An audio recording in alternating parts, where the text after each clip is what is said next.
बच्चों, आज हम हमारे हिंदी साहित्य की कक्षा में कक्षा 6 का पाठ आप भले तो जग भला को पढ़ने जा रहे हैं। साहित्य हमें सिर्फ बोलना ही नहीं सिखाता, अपितु जीवन जीने की कला और उसके महत्व को भी समझाता है। तो आइए इस अध्याय को शुरू करते हैं। यह है हमारा अध्याय 12, आप भले तो जग भला। साथ परिचय में बताया गया है कि इस लेख में रोचक उदाहरण देकर बताया गया है कि यदि हम खुद यानी हम स्वयं ठीक है तो सबका व्यवहार भी हमारे लिए ठीक ही रहता है। हम हमेशा अपनी कमियों पर ध्यान देकर उन्हें दूर करने की हमें कोशिश करनी चाहिए, प्रयास करना चाहिए, न कि दूसरों की आलोचना यानी दूसरों की बुराई या दूसरों में कमियां निकालने में समय को बर्बाद करना चाहिए। आइए शुरू करते हैं। एक विशाल कांच के महल में न जाने किधर से भटकता हुआ कुत्ता घुस गया। एक कांच के महल में एक कुत्ता आ जाता है। हजारों कांच के टुकड़ों में अपनी शक्ल देखकर वो चौंक गया, यानी वो एकदम से विचलित हो उठा कि इतनी सारी कुत्ते कहां से। उसने जिधर नजर डाली उधर ही हजारों कुत्ते उसको दिखाई देने लगी। वह समझ गया कि ये सब उस पर टूट पड़ेंगे, यानी वो सब उसके ऊपर हमला कर देंगे और उसे मार डालेंगे।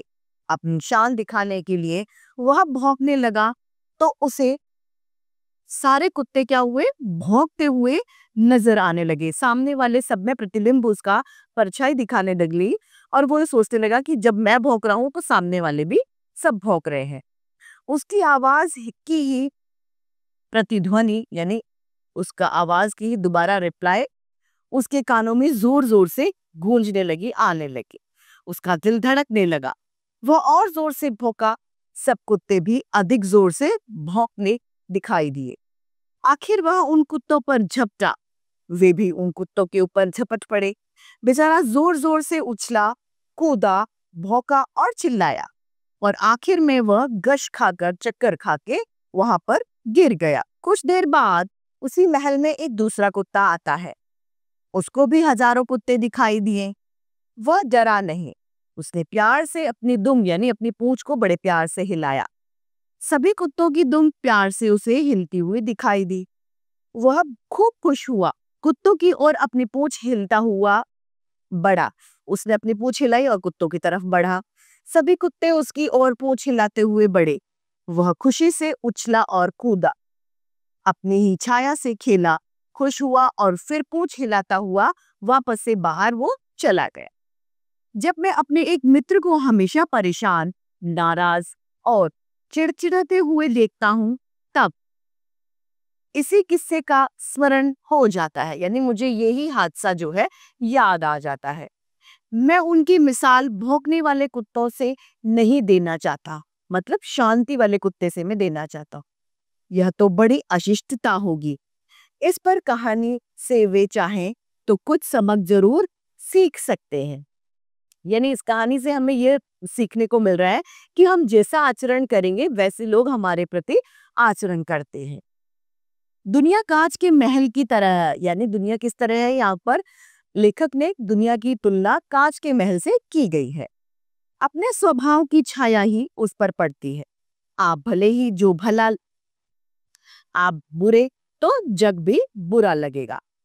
अगर आप प्रसन्नचित रहते हैं यानी खुश रहते हैं, दूसरों के दोषों को न देखकर उनके गुणों की ओर ध्यान देते हैं, तो दुनिया भी आपसे नम्रता और प्यार का बर्ताव ही करेगी।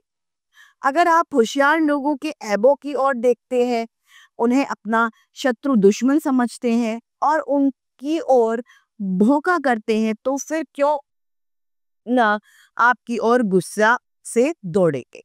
सही बात है, जब आप किसी के साथ में गलत व्यवहार करेंगे, गलत आचरण करेंगे, तो सामने वाला भी उसका प्रत्युत्तर देगा। एक्शन पे रिएक्शन होता है। जब आप कुछ गलत करेंगे तो आपके साथ भी गलत ही होगा। लेकिन यदि आप सही व्यवहार कर रहे हैं तो इस बात से आप निश्चिंत रहें, आपके पास आपके साथ भी एक अच्छा ही व्यवहार सामने वाले के साथ में किया जाएगा।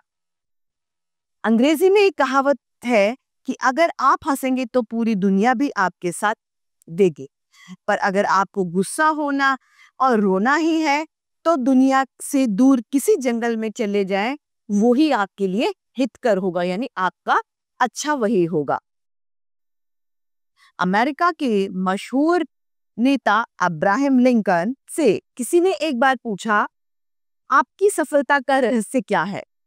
उन्होंने थोड़ी देर सोचकर जवाब दिया कि मैं दूसरों की अनावश्यक नुक्ताचीन कर उनका दिल नहीं दुखाता। यानी मैं बेवजह किसी में कमियां निकाल कर उनका दिल में नहीं दुखाता हूं। मेरे मित्र की यही खास गलती है, वे दूसरों का दृष्टिकोण समझने की कोशिश नहीं करते। दूसरों के विचारों की, कामों की, भावनाओं की आलोचना करना ही उनका परम धर्म है, यानी वो दूसरों की बुराई, कमियां निकालना अपना परम कर्तव्य समझते हैं। उनका शायद यह ख्याल है कि ईश्वर ने उन्हें लोगों को सुधारने के लिए ही भेज रखा है, भेजा ही इस वजह से है कि लोग ताकि सुधर जाए, वो ही ऐसा सोचते हैं।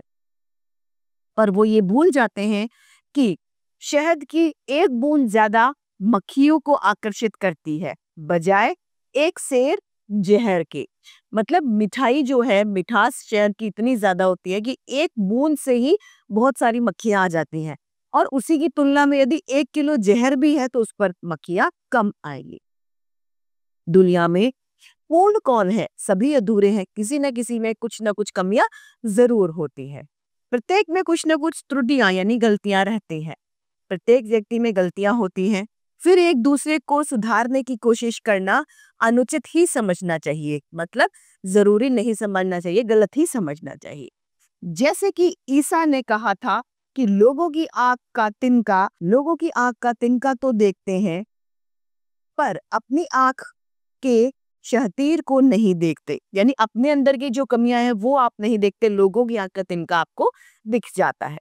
दूसरों को सीख देना तो बहुत आसान काम है, लेकिन अपने ही आदर्शों पर स्वयं उस पर अमल करना, उन पर काम करना बड़ा कठिन है। अगर हम अपने को ही सुधारने की कोशिश करें और दूसरों के अवगुणों पर टीका टिप्पणी करना बंद कर दें तो हमारे मित्र, हमारे दोस्त जैसा हाल कभी नहीं होगा। इसी सिलसिले में एक बात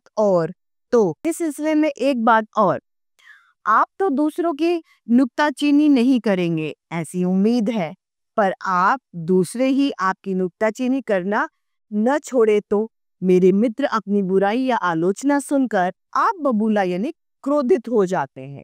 भले ही वो दिन भर दुनिया की बुराई करते रहे, पर अपने लिए ऐसा मौके पर दादू की ये पंक्तियां गुनगुनाना बड़ा कारगर होगा। दादू की पंक्तियां हैं, निंदक बाबा बीर हमारा, बिन्ही कौड़ी बहे बेचारा, आपन डूबे और कुतारे, ऐसा प्रीतम पार उतारे।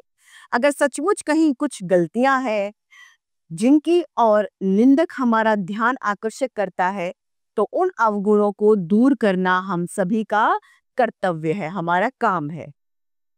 जिससे उस ओर ध्यान दिलाया उसका उपकार मानना चाहिए, जो हमें अपनी गलतियों को सुधारने के लिए प्रेरित कर रहा है। एक दिन एक सज्जन से कुछ गलती हो गई। हमारे मित्र तुरंत बिगड़कर बोले, देखिए महाशय, यह आपकी सरासर गलती है, आइंदा ऐसा करेंगे तो ठीक नहीं होगा। बेचारे महाशय जी तो बहुत दुखी हुए, उनका अपमान हो गया, मन में क्रोध जागृत हुआ यानी गुस्सा आ गया, और वो बिना कुछ उत्तर दिए ही उठकर वहां से चले गए। दूसरे दिन मैंने उन महाशय जी से एकांत में यानी अकेले में कहा, देखिए गलती तो सभी से होती है, ऐसी गलती मैं भी कर चुका हूँ, दुखी होने का कोई कारण नहीं है। आप तो बड़े समझदार हो, कोशिश करें तो यह क्या बड़ी से बड़ी गलती भी सुधारी जा सकती है, सही है ना? उनकी आंखों में आंसू छलछला आए, यानी वो आंखों से आंसू आने लगे। बड़े प्यार से वो बोले, जी हाँ, मैं अपनी गलती मानता हूँ। आगे भला मैं यही गलती क्यों करने लगा? पर कोई मोहब्बत से पेश आए, कोई प्यार से मुझे समझाए, तब ना आदमी प्रेम का भूखा रहता है। यदि आप किसी को कोई बात प्यार से समझाएंगे तो वो जल्दी समझ जाएगा। इसीलिए अपने व्यवहार में प्यार लाना, प्रेम लाना बहुत आवश्यक है। जब सरदार पृथ्वी सिंह ने हिंसा का मार्ग त्याग कर अपने को बापू के सामने अर्पण कर दिया तो बापू को बहुत खुशी हुई और संतोष हुआ। पर बापू जहां प्रेम और सहानुभूति की मूर्ति थे, वहीं बड़े परीक्षक भी थे। कुछ दिनों बाद उन्होंने पृथ्वी सिंह से कहा, सरदार साहब, अगर आप सर्वग्राम में आकर मेरे आश्रम में रह सके तभी मैं समझूंगा कि आप अहिंसा का पाठ सचमुच आपने सीख लिया है। पृथ्वी सिंह जरा चौंक कर बोले, क्या? आपका क्या मतलब है बापूजी? बापू बोले, यानी महात्मा गांधी बोले, भाई मेरा आश्रम तो एक प्रयोगशाला की तरह है, यानी मैं वहां पर प्रयोग तरह तरह के करता रहता हूँ। जिन लोगों की कहीं नहीं बनती, अक्सर वे मेरे पास आ जाते हैं। उन सबको एक साथ देखने में मैं सीमेंट का काम करता हूँ और वह सीमेंट हमारी अहिंसा होती है, यानी बिना लड़ाई झगड़ा। मैं समझ गया बापूजी, पृथ्वी सिंह ने मुस्कुराकर कहा। आगे की कहानी यहाँ कहने की जरूरत नहीं, पर हमने बापू का प्रेममय व्यवहार की एक झलक मिल जाती है। उन्होंने अपने प्रेम और सहानुभूति से कितने ही व्यक्तियों को अपनी ओर खींचा था। बापू करीब से करीब आलोचना कर सकते थे और करते भी थे, पर हंसकर मीठी चुटकियां लेकर अपना प्रेम दर्शाता, यानी वो भी किसी की गलतियों को बताते थे, लेकिन उनके बताने का तरीका कैसा था कि वो हंसकर किसी को समझाते थे, नहीं ऐसे क्रूर रूप धारण कर लेते। वो हंसकर अब दूसरों की कमियां भी बता देते थे और अगले आदमी को बुरा भी नहीं लगता था। अमेरिका के मशहूर लेखक इमर्सन की एक घटना याद आती है। उन्होंने गायें पालने का उन्हें शौक था, इसीलिए गायें और उनके नन्हे बछड़े उनके मकान के पास एक छप्पर में रहते थे। एक बार जोर की बारिश आने लगी, सभी गायें तो छप्पर के अंदर चली गई, पर एक बछड़ा बाहर ही रह गया। बछड़ा, गाय का बच्चे को बछड़ा कहा जाता है। इमर्सन और उसका लड़का दोनों मिलकर उस बछड़े को पकड़कर खींचने लगे ताकि वह छप्पर में चला जाए, पर ज्यों-ज्यों उन्होंने जोर से खींचना शुरू किया, त्यों-त्यों यानी वैसे वैसे वह बछड़ा भी अपनी सारी ताकत लगाकर पीछे हटने लगा, यानी बछड़ा अंदर जाना नहीं चाहता था। बेचारे इमर्सन बहुत परेशान हुए। इतने में उनकी बूढ़ी नौकरानी उधर से निकली। जैसे ही उसने यह तमाशा देखा तो वह दौड़ती हुई आई और अपना अंगूठा बछड़े के मुंह में प्यार से डालकर उसे छप्पर की तरफ ले जाने लगी। बछड़ा चुपचाप अंदर चला गया। वह अनपढ़ नौकरानी किताबें और कविता लिखना नहीं जानती थी, पर व्यवहार कुशल जरूर थी, यानी उसका व्यवहार बहुत अच्छा था। भला जब जानवर तक प्रेम की भाषा समझते हैं तो फिर मनुष्य आखिर क्यों नहीं समझता? मनुष्य क्यों अपने अहंकार में, गुस्से में रहता है? मनुष्य को भी प्रेम की भाषा समझनी चाहिए। कल हमारे मित्र का रसोइया बिना खबर दिए ही चला गया। बेचारा करता भी क्या, सुबह से शाम तक उसको महाशय जी की डांट खूब खानी पड़ती। तूने आज दाल बिल्कुल बिगाड़ दी, उसमें नमक बहुत डाल दिया। अरे बेवकूफ, तूने साग में नमक ही नहीं डाला, यह जली रोटी कौन खाएगा? आदि बातों की झड़ी लगी रहती थी, यानी महाशय उसे, रसोइये को डांटते ही रहते थे। जब कोई चीज थोड़ी सी भी बिगड़ जाती, यानी खराब हो जाती, तो उसे दिल खोलकर डांटा जाता था, पर अच्छा भोजन बनाने पर उसकी कभी तारीफ के दो शब्द बोले नहीं जाते थे। यानी जब अच्छा बना तो आप कुछ नहीं कहेंगे, जब खराब बना तो आप उसे बहुत डांटे। समझाने पर मित्र कह देते, तारीफ कर देने से उसका दिमाग चढ़ जाएगा, यानी जब मैं उसकी प्रशंसा कर दूंगा तो उसके नखरे बढ़ जाएंगे। ठीक है, तो वह भी आदमी है, उसका भी दिल है। बेचारा कुछ रुपए का नौकर मशीन तो नहीं बन सकता।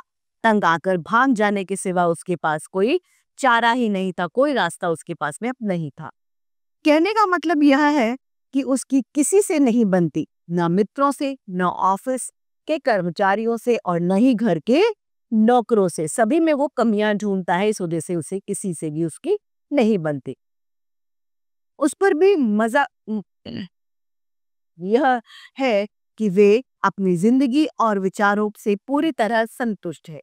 वो मानते हैं कि उनका जीवन, आचार और विचार आदर्श है। दूसरे लोगों को, दूसरे लोग जो उनका सम्मान नहीं करते वे मूर्ख है यानी पागल है। यूनान के महान संत सुकरात ने एक बात बड़े पते की कही थी, जो मनुष्य मूर्ख है और जानता है कि यह मूर्ख है वह ज्ञानी है, पर जो मूर्ख है और नहीं जानता कि वह मूर्ख है वह सबसे बड़ा मूर्ख है। क्या है? वो सबसे बड़ा मूर्ख है। अच्छा हो सुकरात ने इस विचार में मेरे मित्र अपने कमरे में लिखकर टांग रखे, मतलब इस विचार को उन्होंने अपने कमरे में लिखकर एक बोर्ड पर लगा रखा है। पर उनसे यह कहने का साहस आखिर कौन करे? इस सुंदर से पाठ के रचयिता हैं श्रीमान नारायण। तो इसी के साथ आज की हमारी हिंदी साहित्य की कक्षा यही समाप्त होती है। फिर से हिंदी साहित्य के कुछ रोचक अध्याय लेके आपके सामने आपके समक्ष प्रस्तुत होंगे। आज के लिए इतना ही। धन्यवाद।